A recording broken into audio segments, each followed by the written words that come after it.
Bismillahirrahmanirrahim. Bismillahirrahmanirrahim. Alhamdulillahirabbil alamin. Nahmaduhu wa nusalli wa nusallim ala rasulihil karim. Ya Rabbi salli ala nabiyyi musallima wa a'midna min nurihi ya nur. Ya Rabbi salli ala nabiyyi musallima waj'al lana taufiq wa dauman sahiba. Rabbi shrah li sadri wa yassir li amri wahlul 'uqdatam min lisani yafqahu qawli.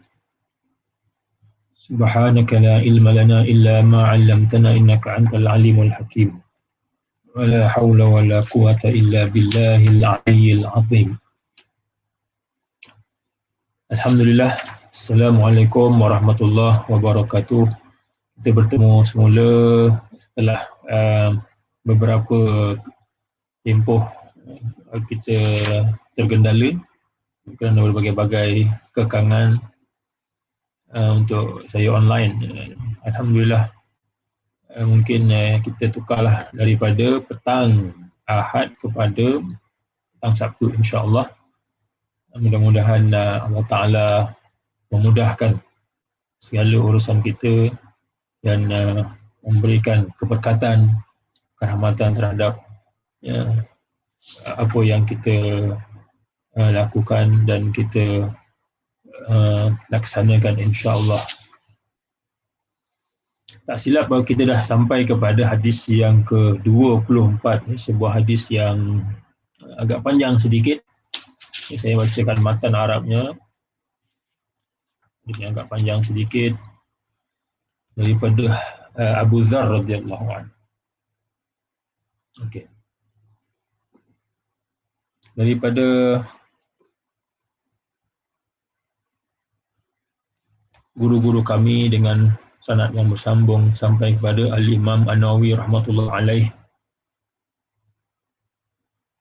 Kata beliau, An Abi Dzarrin Al-Ghifari radhiyallahu anhu anin Nabi sallallahu alaihi wasallam fi ma rawa anillahi azza wa jalla annahu qala Ya ibadi inni haramtu zulma ala nafsi waj'altuhu bainakum muharrama fala tadhalamu Ya ibadi kullukum dhalun illa man hadaituhu fastahduni ahdikum Ya ibadi kullukum ja'i'un illa man at'amtuhu fastat'imuni ut'imkum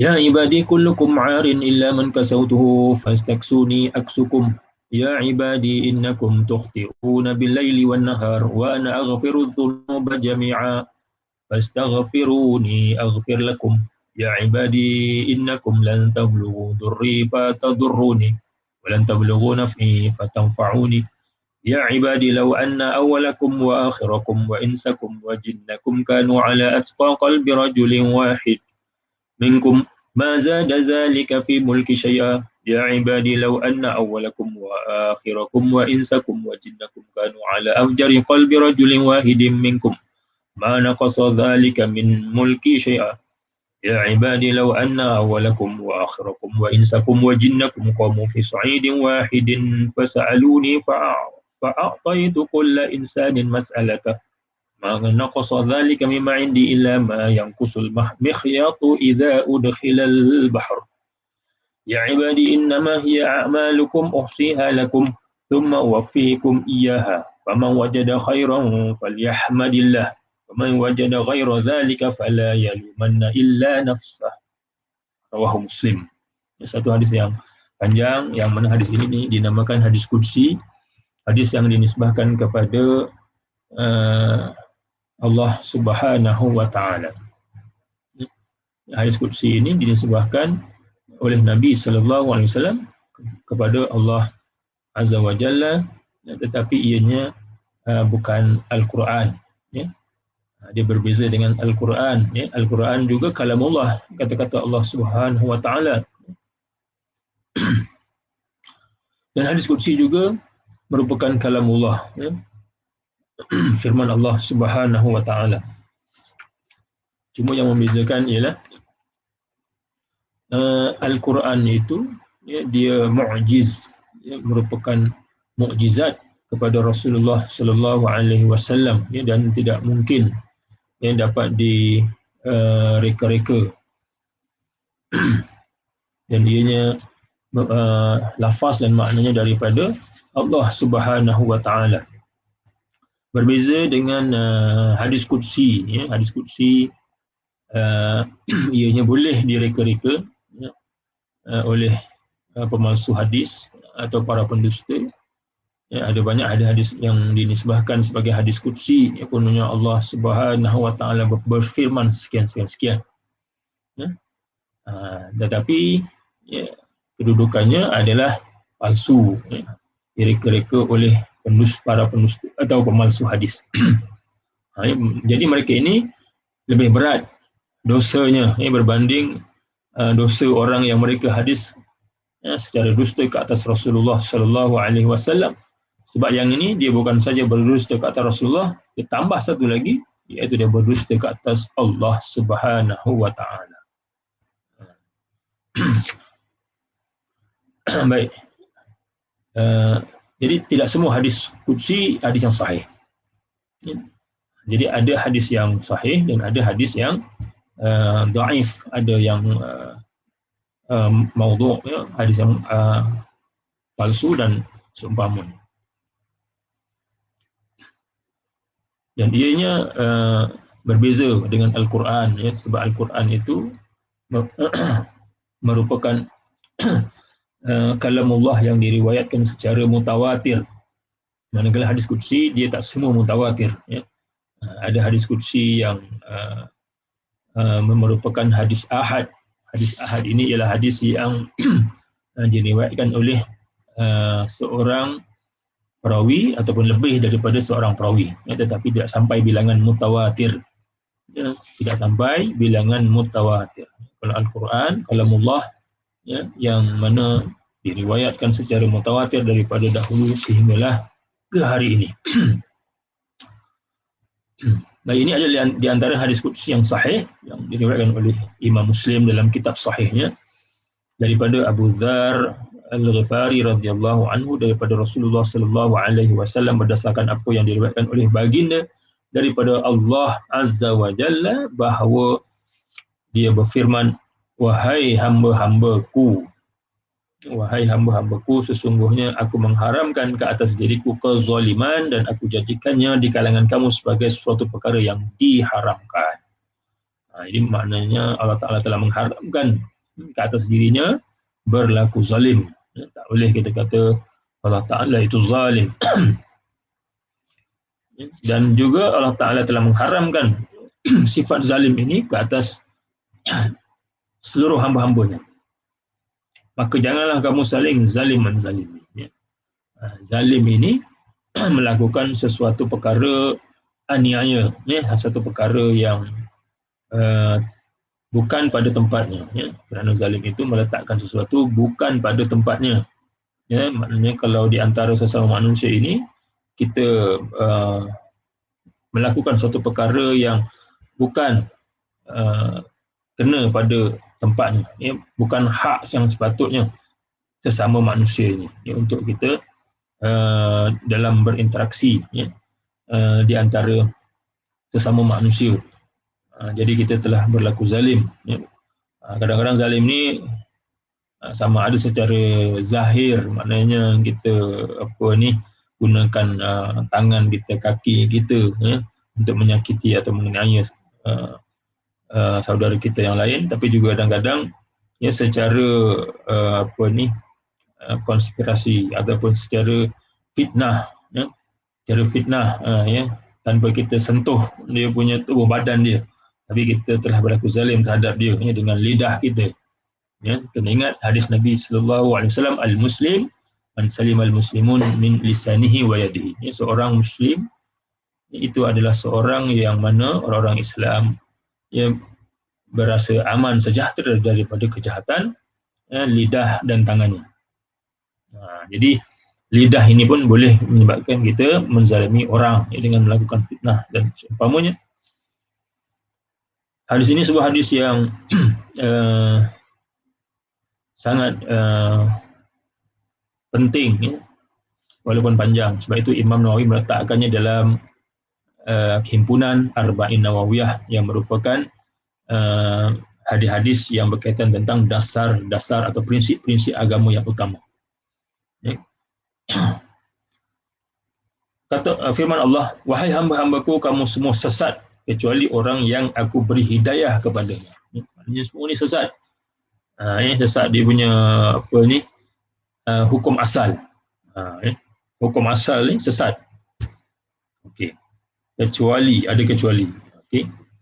Orang yang aku beri hidayah, petunjuk kepadanya. Maka hendaklah kamu meminta hidayah kepadaku. Macam mana kalau kita ni sesat, kita minta hidayah daripada Allah Subhanahu wa taala. Ini dalam surah Al-Fatihah, ya. Memang Allah Taala ada ajarkan supaya hamba-Nya itu ucap apa ni, ihdinas siratal mustaqim. Setiap hari ya kita ada apa ni, kefarduan solat, ya, 5 waktu, dan apa ni, setiap waktu itu ada bilangan rakaat tertentu, dan setiap rakaat kita kena baca Al-Fatihah. Maknanya banyak kali, setiap hari itu kita minta petunjuk hidayah daripada Allah Subhanahu wa taala, ya, supaya kita tidak sesat, ya. Wahai hamba-hambaku, kamu semua lapar kecuali orang yang aku beri makan. Ya. Jadi Allah Taala sahaja yang beri makan. Ini adalah majazi, ya. Walaupun kita apa ni, kita makan hari-hari, ya, kita makan hari-hari, tapi kita kena ingat, ya, bahawa siapa yang memberikan kita rezeki, ya. Jadi Allah Subhanahu wa taala. Jadi Allah Taala yang beri makan. Maka hendaklah kamu meminta makan daripadaku, nescaya aku akan berikan kamu makan. Ini minta makan, minta murah rezeki, ya. Minta kepada Allah, ya. Janganlah kita malu-malu, janganlah kita tamak, ya. Rasa apa cukup, ya, tanpa kita meminta kepada Allah Subhanahu wa taala. Wahai hamba-hambaku, kamu semua telanjang, tidak berpakaian, kecuali orang yang aku berikannya pakaian. Jadi kita kena ingat, ya, makanan pakaian yang kita terima setiap hari ini, ia adalah kurnia Allah Subhanahu wa taala. Jadi Allah Taala yang memberikan kita pakaian, maka hendaklah kamu meminta pakaian daripadaku, nescaya aku akan berikan kamu pakaian. Wahai hamba-hambaku, sesungguhnya kamu bersalah, ya, bersalah siang dan malam, ya. Dan aku mengampunkan semua dosa. Maka mintalah keampunan daripadaku, nescaya aku akan ampunkan kamu. Jadi hukum asal, seolah-olah dalam hadis ini Allah Taala menyebut tentang hukum asal manusia ni, ya, bagaimana, ya, asalnya, maknanya semuanya ini melakukan kesalahan, ya, tidak sunyi, ya, daripada salah dan silap. Maka hendaklah kita memohon ampun kepada Allah Subhanahu wa taala, nescaya Allah Taala pasti akan ampunkan. Kecuali hanya satu dosa sahaja yang Allah Taala tidak akan ampunkan selama-lamanya, iaitu dosa syirik, ya, mensyirikkan Allah, menyekutukan Allah Subhanahu wa taala dengan yang lain. Wahai hamba-hambaku, selama-lamanya kamu tidak akan mampu sampai kepada kemudaratanku. Ya, maknanya kita tak mampu untuk memudaratkan Allah Subhanahu wa taala, ya. Walau sedikit pun, walau satu habuk, ya, walaupun satu zarah sekalipun, kita tidak mampu untuk menyampaikan, ya, mudarat kepada Allah Subhanahu wa taala, lalu kamu dapat memudaratkan aku, ya. Begitu juga dan selama-lamanya kamu tidak akan mampu mencapai kepada manfaatku, nak memberi manfaat kepada Allah, ya, hingga kamu mampu memberi manfaat kepadaku. Maknanya kita tak mampu walau satu zarah sekalipun nak memberi manfaat kepada Allah Subhanahu wa taala. Ya. Maknanya kalau semua, ya, makhluk ini, ya, semua manusia ini kufur, ingkar kepada Allah, ya, tak memudaratkan, ya, sedikit pun tidak memudaratkan Allah Subhanahu wa taala. Ataupun semua makhluk, ya, semua makhluk itu taat, semua taat, tidak ada yang ingkar satu pun. Ya, semuanya taat kepada Allah Subhanahu wa taala, ya, maka dia tidak memberi manfaat kepada Allah, tidak menaikkan martabat Allah Subhanahu wa taala. Ini yang apa ni, antara akidah yang perlu kita tanamkan, ya, tentang al-imanu billah, keimanan kita kepada Allah Subhanahu wa taala. Wahai hamba-hambaku, sekiranya orang-orang yang terdahulu dan terkemudian dari kamu, ya, maknanya daripada awal Adam sampailah ya, orang yang terakhir lahir pada hari sebelum hari kiamat. Ya, orang terakhir lahir sebelum hari kiamat. Daripada Adam, ya, berapa bilion manusia, ya, trilion manusia. Ya. Itu pun tak tahu. Orang-orang yang terdahulu dan terkemudian dari kamu, manusia dan jin. Tambah lagi jin, bukan manusia saja. Jin lagi awal lagi tak tahu. Ya, siapa yang mula-mula diciptakan di kalangan jin. Ya, di kalangan kamu. Sekiranya mereka semua mempunyai hati bertakwa, umpama hati orang yang paling bertakwa di kalangan kamu. Masya Allah. Ya, maknanya semua tu bukan saja bertakwa, tapi level takwa dia itu mencapai tahap yang tinggi, paling tinggi sekali. Jika diandaikan semuanya itu bertakwa dengan tahap yang paling tinggi, nescaya hal itu tidak menambahkan apa-apa pun dengan kerajaanku. Kita memberi manfaat terhadap kerajaan Allah Subhanahu wa taala. Wahai hamba-hambaku, sekiranya orang-orang yang terdahulu dan terkemudian dari kamu, manusia dan jin di kalangan kamu, sekiranya mereka semua mempunyai hati jahat umpama hati orang yang paling jahat di kalangan kamu. Sebalik dia, maknanya level jahat dia tu, na'udzubillah, ya, paling dahsyat sekali.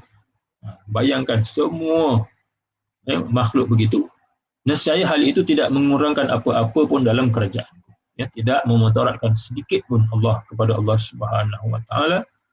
Wahai hamba-hambaku, sekiranya orang-orang yang terdahulu dan terkemudian dari kamu, manusia dan jin di kalangan kamu, sekiranya mereka semua berhimpun di suatu tempat, lalu mereka meminta daripadaku, ya, maknanya semua ni, ya, mintalah apa-apa, ya, kepada Allah Subhanahu wa taala, dan aku kurniakan setiap orang dari kalangan mereka permintaannya. Maknanya setiap orang minta dan diberikan oleh Allah, ya, tanpa ada yang terkurang ataupun tertinggal. Ya. Lalu mereka meminta daripadaku, lantas aku kurniakan setiap orang dari kalangan mereka permintaannya. Saya hal itu tidak mengurangkan sedikit pun apa-apa yang ada di sisiku. Ya. Maknanya tidak terkurang sedikit pun khazanah, ya, Allah Subhanahu wa taala. Kecuali umpama berkurangnya air laut apabila dicelupkan sebatang jarum. Ya. Bayangkan kalau kita tengok laut pergi pantai, ya, kita celup, ambil jarum kecil sahaja, kita celupkan ke dalam air laut dan kita tarik naik, ya. Lihat berapa banyak sisa air yang melekat dekat jarum. Sikit sangat, terlalu sikit, tidak mengurangkan paras laut. Yang tidak mengurangkan paras air laut. Ya. Begitulah, ya, umpamanya. Wahai hamba-hambaku, bahawa sesungguhnya hanya amalan kamu yang aku akan pertimbangkannya bagi kamu. Ya. Ini yang dijelaskan, ya, di bahagian akhir ini, yang menjadi ukuran bagi setiap hamba ini ialah amalan dia. Ya, hanya amalan kamu yang aku akan perhitungkan bagi kamu. Kemudian aku sempurnakan pembalasannya. Ya, maka barang siapa yang mendapat kebaikan, maka hendaklah dia memuji Allah Subhanahu wa taala. Dan barang siapa yang mendapat selain kebaikan, maka janganlah dia mencela kecuali mencela dirinya sendiri. Ya. Maknanya kalau dia diberikan petunjuk oleh Allah Subhanahu wa taala, diberikan taufik daripadanya dapat melakukan kebaikan, amal ibadah, amal soleh, ya, hendaklah dia memuji Allah. Dan jika dia melihat sebaliknya, ya, malas, ya, untuk beramal ibadah, beramal soleh, ya, rasa jauh daripada Allah Subhanahu wa taala, ya. Ya. Jadi janganlah dia mencela kecuali diri dia sendiri. Maknanya ini sebab kemalasan diri dia, kelemahan diri dia, yang tidak mahu beramal ibadah. Ini sebuah hadis yang panjang, ya, yang dimuatkan oleh Imam Nawawi dalam kitab Arba'in Nawawiyah, ya, yang mana dia punya isi dia itu melibatkan berbagai-bagai perkara, khususnya akidah, ya, berkaitan kepercayaan, keimanan, ya, keyakinan kita kepada Allah Subhanahu wa taala.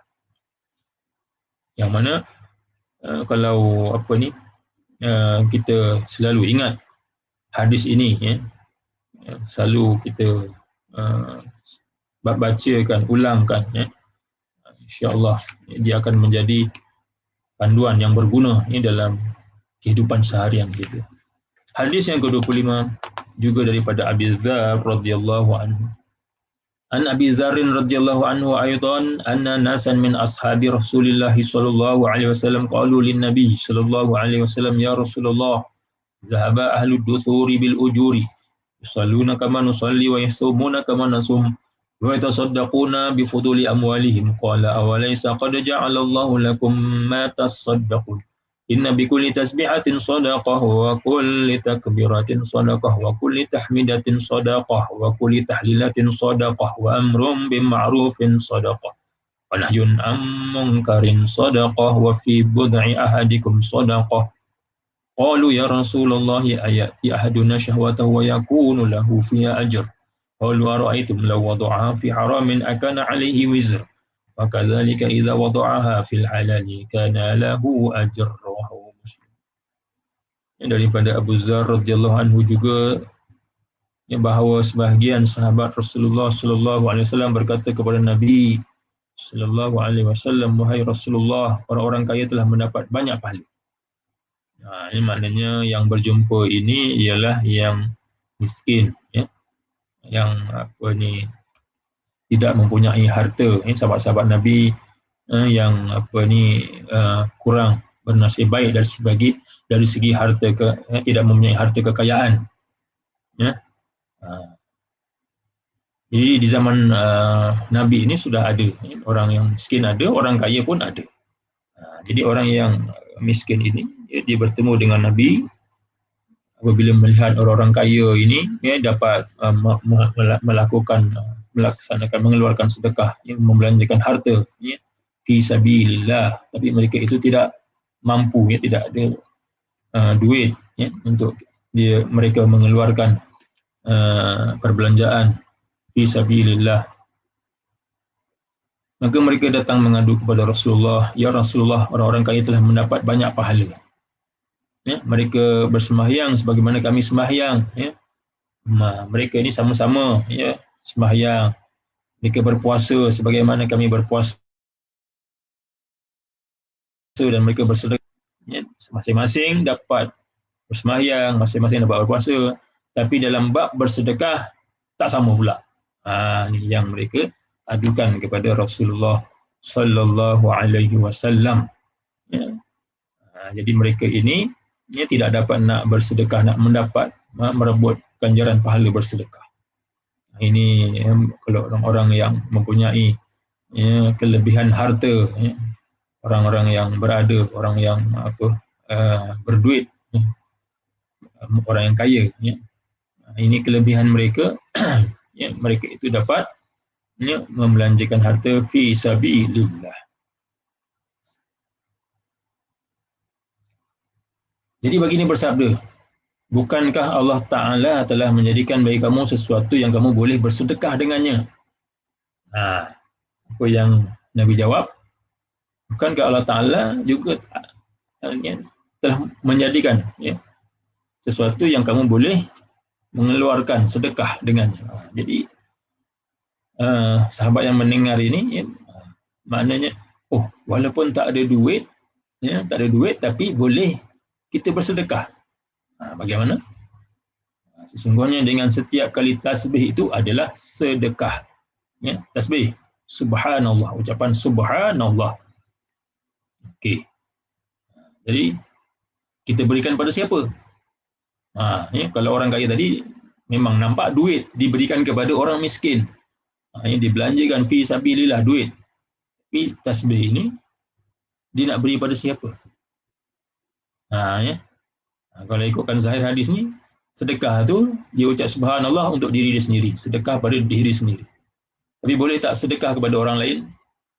Kita ucapan tasbih itu, pahalanya itu kita sedekahkan kepada orang lain. Ini yang menjadi mungkin perselisihan pendapat di kalangan ulama tentang boleh tak kita mensedekahkan kita punya zikir, amalan kita ini kepada orang lain. Tapi ini dalil bagi orang yang mengatakan sampai pahala kepada orang lain. Ya. Sama seperti mana sampainya duit itu yang diberi sedekah itu kepada orang. Bukan saja tasbih. Ya, setiap kali takbir itu adalah sedekah. Ya. Ucapan Allahu Akbar. Setiap kali tahmid itu adalah sedekah. Ya, ucapan Alhamdulillah. Setiap kali tahlil itu adalah sedekah. Tahlil itu sedekah. Inilah buktinya ni. Orang kata, Ustaz, tahlil ni bid'ah, Ustaz. Tahlil bid'ah. Dia tahlil yang macam mana tu takkan bid'ah ni. Quli tahlilah sedekah. Ya.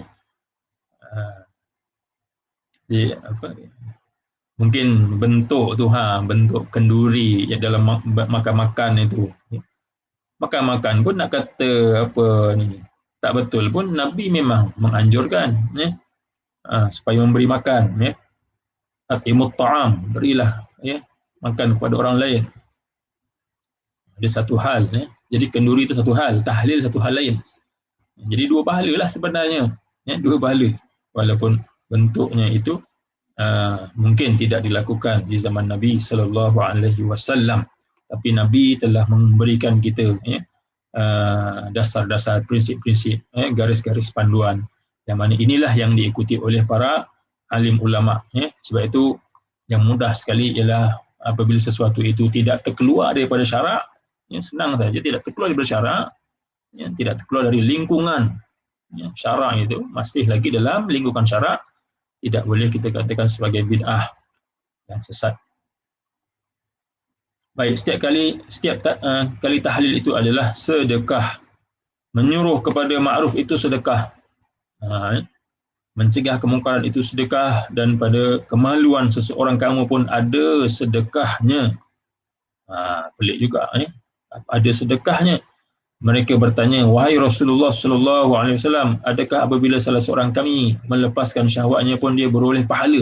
Maknanya pada yang halal ya, isteri yang halal. Adakah dia beroleh pahala ya, dengan isterinya? Baginda bersabda ya, dengan secara kias ya, supaya yang bertanya itu faham. Bagaimana pandangan kamu kalau dia melepaskan syahwatnya pada tempat haram? Adakah dia berdosa? Ya, pada tempat haram dapat dosa. So pada tempat yang halal dapat pahala. Dia punya kias. Maknanya Rasulullah sallallahu alaihi wasallam ya. Ini adalah kiasnya, menggunakan kias untuk memberi kefahaman kepada orang yang mendengar. Maka demikian jugalah apabila dia melepaskannya pada tempat yang halal, dia beroleh pahala. Ini hadis riwayat Muslim. Hadis yang ke-26. Kita laju sedikit ya, supaya tidaklah kita ketinggalan jauh ni. Ya, kalau ikutkan kita punya jadual asal tu, sepatutnya dah khatam lama dah. Ya. Baik. Hadis yang ke-26. An Abi Hurairah radhiyallahu anhu qala Rasulullah sallallahu alaihi wasallam, kullu sulama minan nasi alaihi shadaqah, kullu yawmin tatlu'u fihi syams ta'dilu baina ithnaini shadaqah, wa tu'inu ar-rajula fi dabbatihi fatahmiluhu 'alaiha aw tarfa'u lahu 'alaiha mata'ahu shadaqah, wal kalimatu thayyibatu shadaqah, wa bikulli khutwatin tamshiha ila as-salati shadaqah, wa tumitul adha 'anit tariqi shadaqah. Rawahul Bukhari wa Muslim.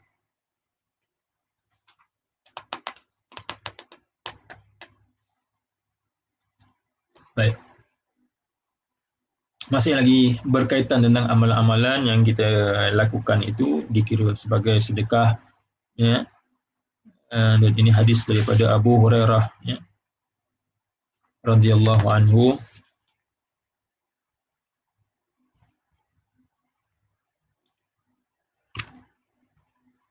Beliau berkata, Rasulullah sallallahu alaihi wasallam telah bersabda, setiap anggota sendi badan manusia wajib ke atasnya sedekah pada setiap hari yang terbit padanya matahari. Ya, kadang-kadang ini pun satu perkara yang kita lupa ya, bahawa setiap kali kita bangun pagi, kita menghirup ya, udara baru. Kita hidup, bangun ya,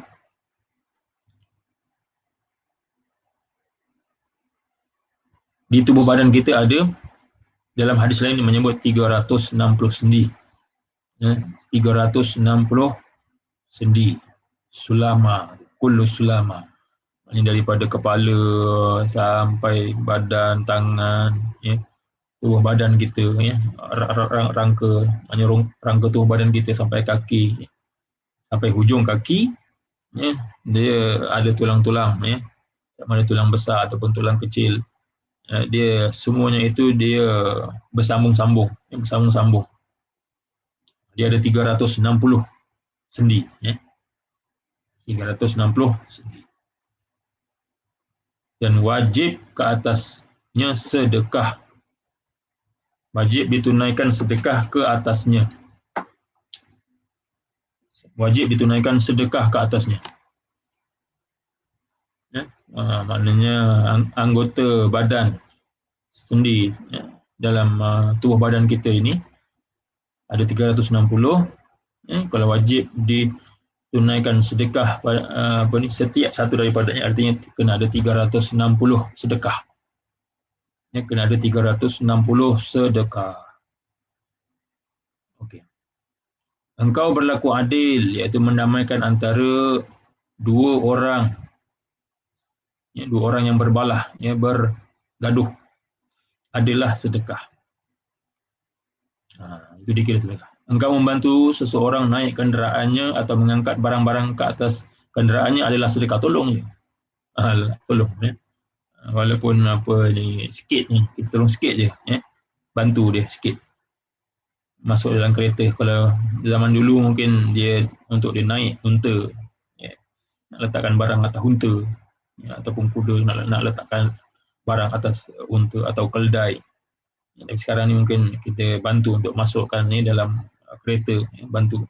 Itu dia kira sedekah. Nampak macam simple saja. Sedekah. Perkataan yang baik adalah sedekah. Kata-kata yang baik itu semuanya adalah sedekah. Semua kata-kata yang baik merupakan sedekah. Tak kira lah sama ada ianya ayat-ayat Quran ataupun hadis ataupun kata-kata ulama, atau kita reka-reka sendiri. Kita reka-reka. Macam mana reka-reka? Maknanya contohnya kalau syair ataupun gubahan nazam syair itu. Sebab orang Arab dia kadang mereka suka menggubah nazam syair, tapi yang baik, perkara-perkara yang baik. Itu semua adalah sedekah. Berdalilkan ini, perkataan yang baik adalah sedekah. Semuanya merupakan sedekah. Setiap langkah perjalanan untuk menunaikan sembahyang adalah sedekah. Dan menghilangkan sesuatu bahaya di jalan raya adalah sedekah. Kalau kat jalan kita lalu, nampak ada kayu yang mungkin boleh menyusahkan orang-orang yang lalu lalang di situ, kita alihkan ke tepi, sedekah. Walaupun kita nampak macam kecil je benda tu, tapi adalah sedekah. Dan termasuk juga tadi, hadis yang ke-25 tadi, kita sebut subhanallah, sedekah, baik sebut Allahu Akbar sedekah, alhamdulillah sedekah, la ilaha illallah sedekah, semua setiap zikir sedekah. Jadi kena cukup semua ini amalan-amalan tadi, sama ada amalan yang berbentuk lisan, amalan yang berbentuk kita gunakan tangan, kita gunakan kaki kita. Amalan baik ini semuanya adalah sedekah. Maknanya kena cukup 360 perkara. Mungkin kita tak kira lah, mungkin kita tak kira, tapi sepatutnya kita kena tahu, maknanya kita kena dah buat dah 360. Kita dah buat 360. Itu yang kadang-kadang kalau orang yang dia tak cakna bab ni, dia tak cakna bab ni, saya sendirilah tak cakna bab ni, kadang-kadang kita rasa macam tak sihat badan, sakit dan seumpamanya, sebab kita tak cukup ni, kita tak cukup menunaikan sedekah sebanyak 360. Walaupun kalau ikutkan senang aja, maknanya kita berzikir 360 kali, memang boleh lah, yang boleh untuk kita kita tunaikan setiap sedekah bagi 360 sendi ini, Kita berzikirlah, mungkin subhanallah 100 kali, la ilaha illallah 100 kali, ya. Apa ni, kalau subhanallah walhamdulillah wala ilaha illallah wallahu akbar itu 4 tu, ya, kalau semua 100, 400 kali, dah lebih dah, okeylah. Tapi dalam hadis lain ada Nabi menyebut, ya, dalam hadis lain, iaitu hadis sahih Muslim, ada dinyatakan bahawa 2 rakaat solat duha dapat menyamai sedekah terhadap 360 sendi tersebut.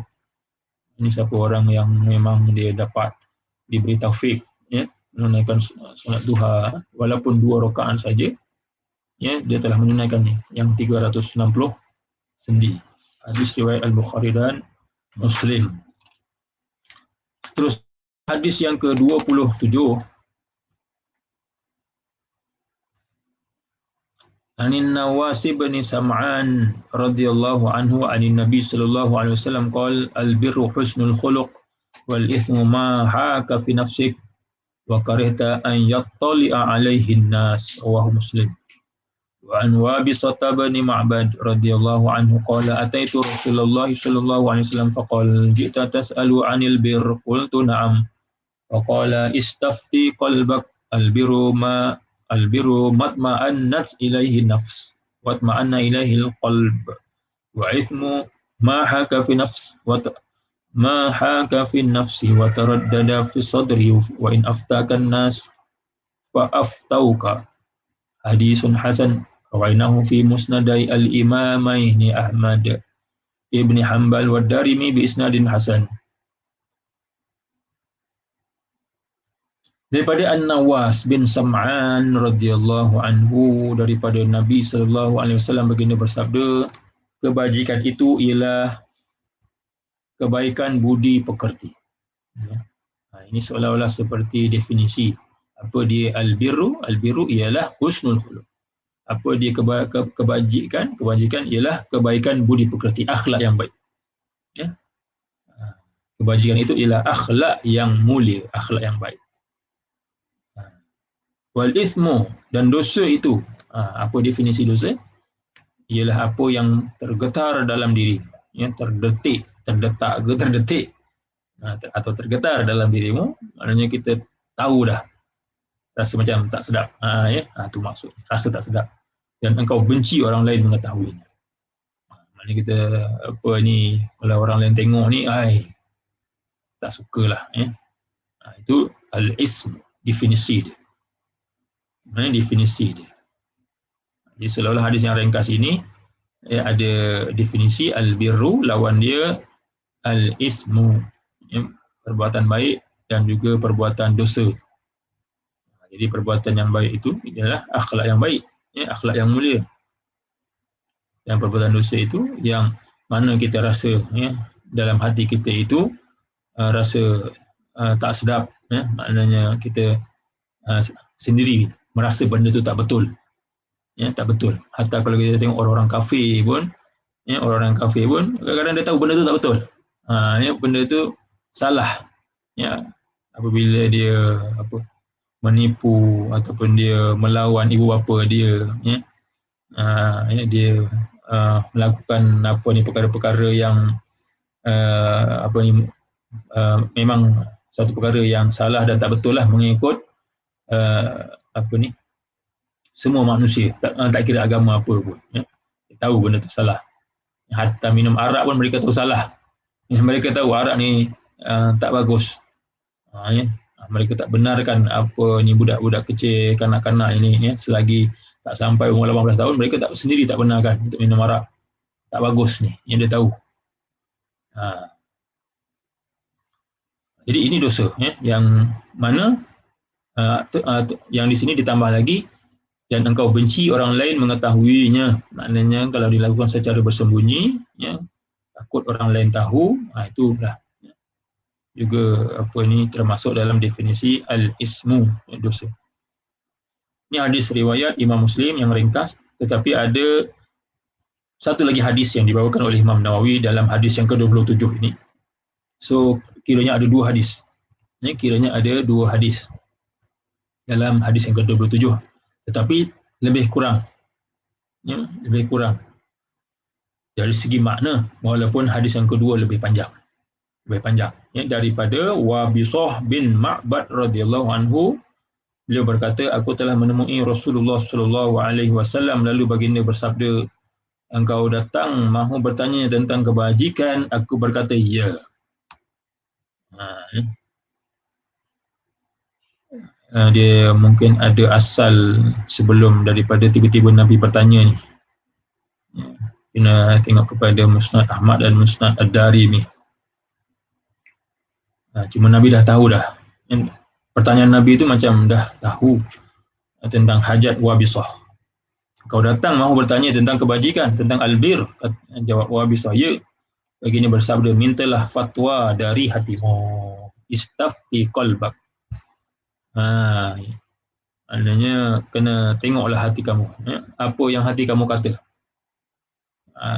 Apa yang hati kamu kata. Maknanya dalam diri setiap manusia ini, ya, seolah-olahnya Nabi nak kata bahawa setiap manusia ni, ya, dalam diri setiap manusia ini ada hati, ya, dan dia boleh untuk menilai dengan akal dia, ya, dengan akal fikiran dia boleh menilai mana yang baik, mana yang buruk, ya, mana yang negatif, mana yang positif. Jadi itu maksud mintalah fatwa dari hatimu. Ya, kamu tahu, kalau kamu selami hati kamu itu, kamu akan tahu bahawa benda ini baik ataupun tidak. Kebajikan itu ialah suatu perkara yang diri merasa tenteram terhadapnya. Merasa tenteram terhadapnya. Maknanya kalau hati itu rasa tenteram, ini maknanya bukan semua orang ni. Kadang orang buat jahat pun tenteram je hati dia. Dia buat benda tak elok, benda perkara yang menyalahi syarak pun tenteram juga hati dia.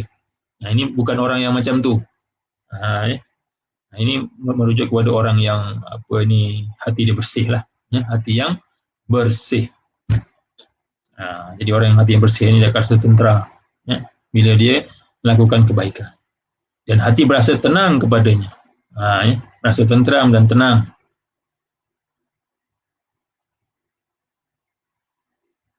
Dan dosa itu ialah suatu perkara yang tergetar dalam dirimu, ya, merasakan hati akan merasa gelisah, resah gelisah, resah gelisah, dan teragak-agak di dalam hati, ya, rasa teragak-agak, ya, resah gelisah. Ini bagi orang yang hatinya bersih, ya, yang mana dia boleh meminta fatwa daripada hati, ya, meminta fatwa daripada hati.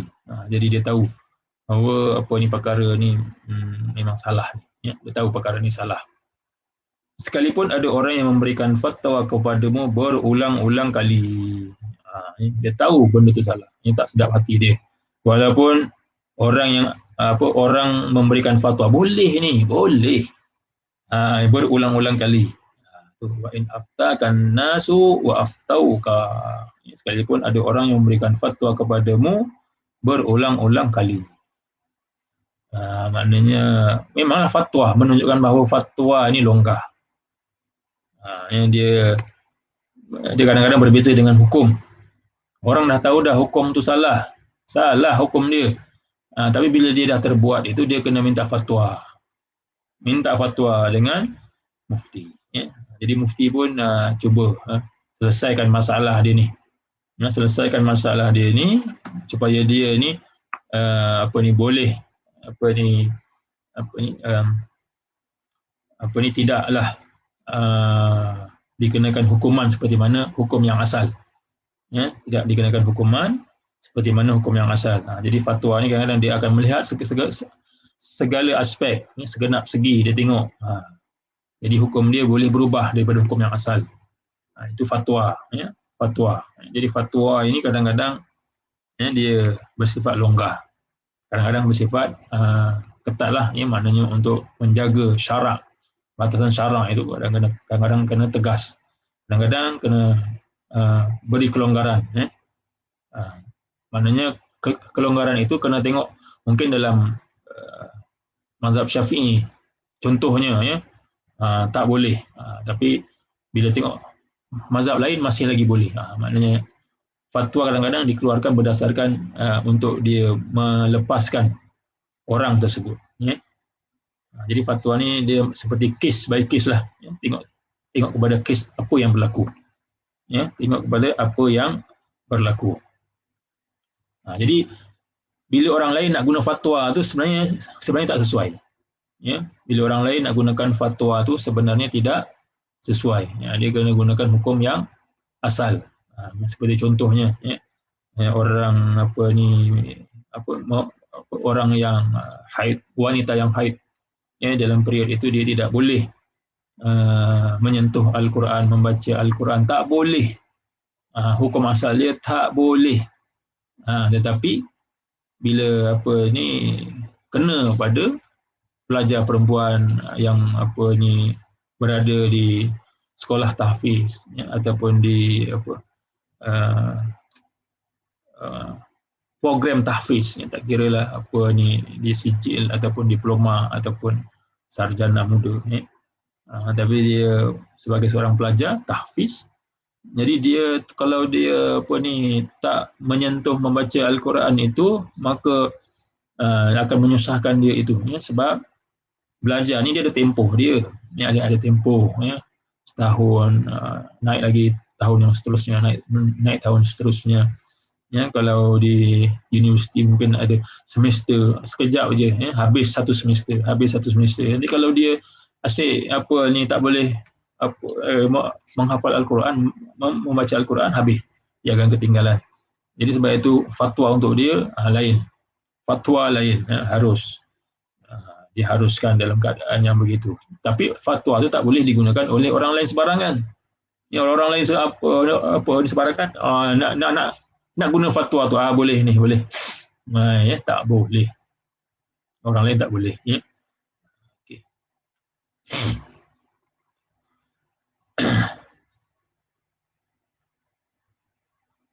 Hadis Hasan riwayat Imam Ahmad dan Darimi dengan sanad yang baik.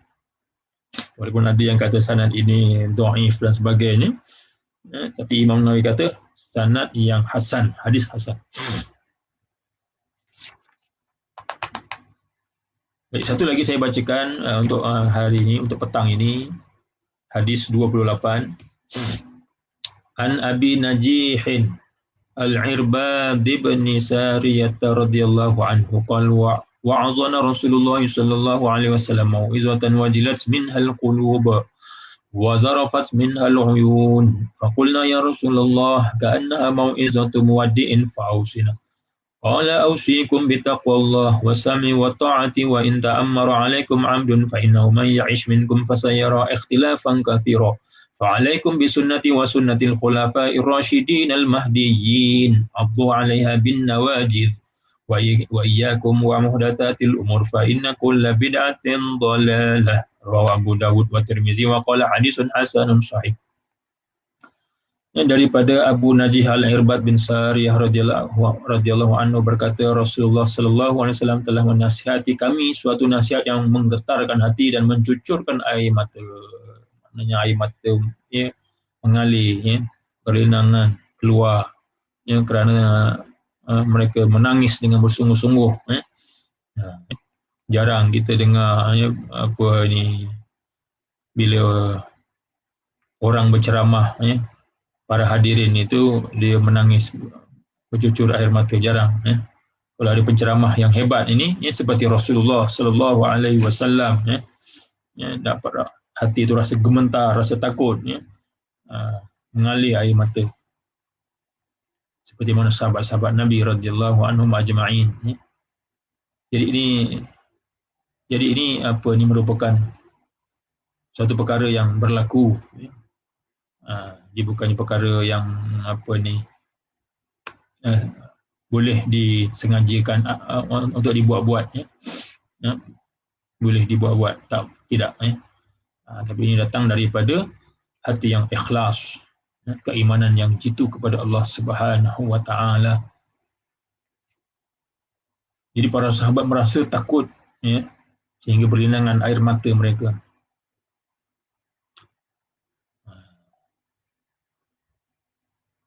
Kami bertanya, ya Rasulullah, bila dah habis, ceramah tersebut, ya Rasulullah, ia seolah-olah nasihat orang yang mahu mengucapkan selamat tinggal. Seolah-olah Nabi nak pergi dah, nak bagi wasiat ni. Maknanya Nabi seolah bagi pesanan, nasihat, wasiat dan sebagainya.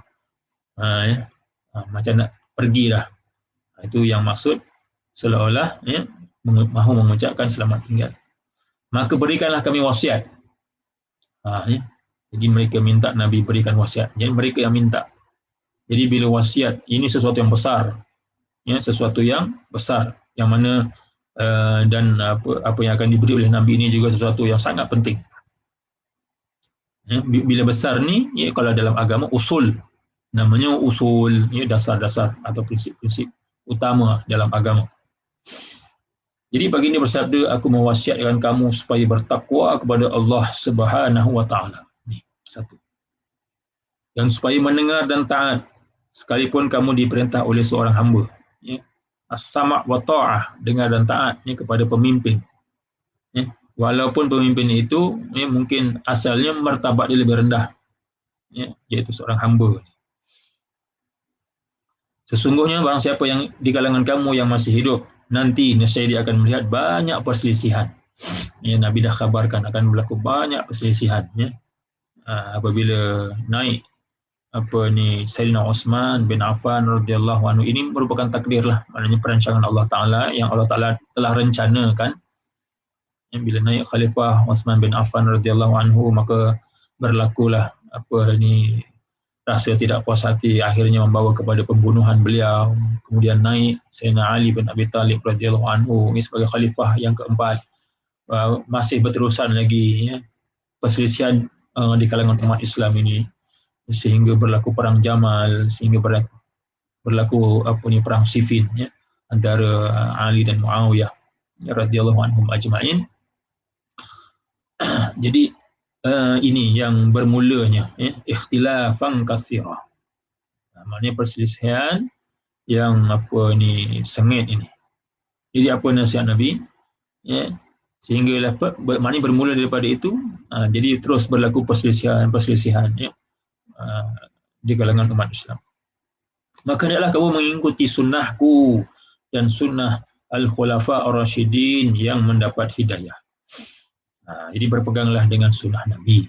Sunnah itu artinya tariqah, jalannya Nabi sallallahu alaihi wasallam. Jalan Nabi ialah syariat Nabi. Maknanya berpeganglah dengan syariat, bagi dengan syariat. Berpeganglah dengan syarak. Jangan kamu keluar daripada syarak. Kalau keluar daripada lingkungan syarak, maka kamu sudah tidak mengikut jalan Nabi sallallahu alaihi wasallam. Dan termasuk jalan Nabi itu juga ialah jalan al-khulafa ar-rasyidin. Jadi khulafa ar-rasyidin ini, ulama sepakat bahawa 4 orang. Ulama bersepakat, tak ada khilaf. 4 orang dan ditambah satu tapi dia biasanya tak disebut sebab tempoh masa yang sangat singkat, tak sampai setahun, iaitu Khalifah Al-Hasan bin Ali radhiyallahu anhum ajma'in. Al-Hasan ini anak Sayyidina Ali. Jadi dia diangkat sebagai khalifah selama lebih kurang 6 bulan dan dia akhirnya melepaskan jawatan itu kepada Muawiyah kerana nak mendamaikan perselisihan yang berlaku di kalangan umat Islam itu. Jadi dia telah Al-Hasan bin Ali ini, bila dia melepaskan jawatan khalifah itu, dia telah mendamaikan antara umat Islam. Ini satu jasa dia yang sangat besar, sehingga tahun itu disebut Amul Jamaah. Tahun itu disebut Amul Jamaah, tahun perhimpunan umat Islam bersatu. Umat Islam bersatu, Amul Jamaah. Jadi Al-Jamaah itu ialah umat Islam. Jadi bila kita disuruh mengikuti jamaah itu ialah jamaah al-muslimin. Jadi sampai Al-Hasan bin Ali radhiyallahu anhum ajma'in, maka mereka ini adalah khulafa ar-rasyidin. Adapun Muawiyah tidak termasuk. Dan Muawiyah inilah pengasas kepada radhiyallahu anhu, adalah pengasas kepada kerajaan Bani Umayyah. Kerajaan Bani Umayyah. Jadi maknanya setakat itu. Jadi ambil kira sebagai sunnah, termasuk sunnah. Sunnah Nabi dan juga sunnah Al-Khulafa Ar-Rashidin Al-Mahdiyyin. Gigitlah ia dengan kuat. Maknanya jalan mereka ini gigitlah ia dengan kuat, berpegang teguh. Dan berwaspadalah kamu dari melakukan perkara-perkara yang diada-adakan. Muhdatsatil umur, perkara-perkara baharu. Perkara-perkara baharu yang tidak ada dalam syarak ini. Perkara-perkara baharu yang tidak ada dalam syarak, terkeluar daripada syarak. Itu maksud muhdatsatil umur, perkara yang terkeluar daripada lingkungan syarak. Ini kena faham betul-betul ni. Definisi ni kena pegang betul-betul. Ini sebab nanti akan keliru nanti dengan apa ni kalau ada dakwaan-dakwaan dakwah lain. Kerana setiap perkara yang diada-adakan itu adalah bid'ah. Yang terkeluar daripada syarak ini bid'ah. Dan setiap bid'ah itu adalah sesat. Dan setiap bid'ah yang terkeluar daripada syarak ini adalah sesat. Dan sesat itu dalam neraka. Waliyahzubillah. Walaupun dia tetap Muslim, tapi masuklah api neraka dan satu masa akan keluar daripada neraka. Ini satu hadis yang sangat penting untuk kita berpegang dengannya supaya kita tidak menyimpang daripada jalan Nabi dan para sahabat baginda Al-Khulafa Ar-Rashidin Al-Mahdiyyin radhiyallahu anhum ajma'in. Ini hadis riwayat Abu Daud dan At-Tirmizi. At-Tirmizi berkata ia adalah hadis hasan sahih. Jadi kadang-kadang bila orang kata apa yang tak dibuat oleh Nabi itu bid'ah. Bid'ah yang Nabi tak buat bid'ah belum tentu lagi. Walaupun Nabi tak buat, tapi tengok Khulafa Ar-Rashidin. Macam mana fiqahnya Abu Bakar As-Siddiq. Macam mana fiqah Umar bin Al-Khattab. Fiqah Uthman bin Affan. Fiqah Ali bin Abi Talib. Yang apa ni, misal kata kunut subuh tak ada. Yang bid'ah, kunut subuh adalah bid'ah. Ada hadis tapi didaifkan oleh mereka. Tapi dia tak tengok Khulafa Ar-Rashidin ini ada tak yang berkunut? Ada tak yang berkunut? Kena tengoklah. Tengok Umar bin Al-Khattab berkunut, Ali bin Abi Talib berkunut. Jadi dia tak boleh pegang satu angle, satu aspek, satu sudut saja dalil tanpa kita melihat kepada dari dalil yang lain. Baik, itulah yang dapat saya kongsikan pada petang yang berbahagia ini. InsyaAllah masa akan datang kita akan sambung hadis yang seterusnya, iaitu hadis yang ke-29 insyaAllah.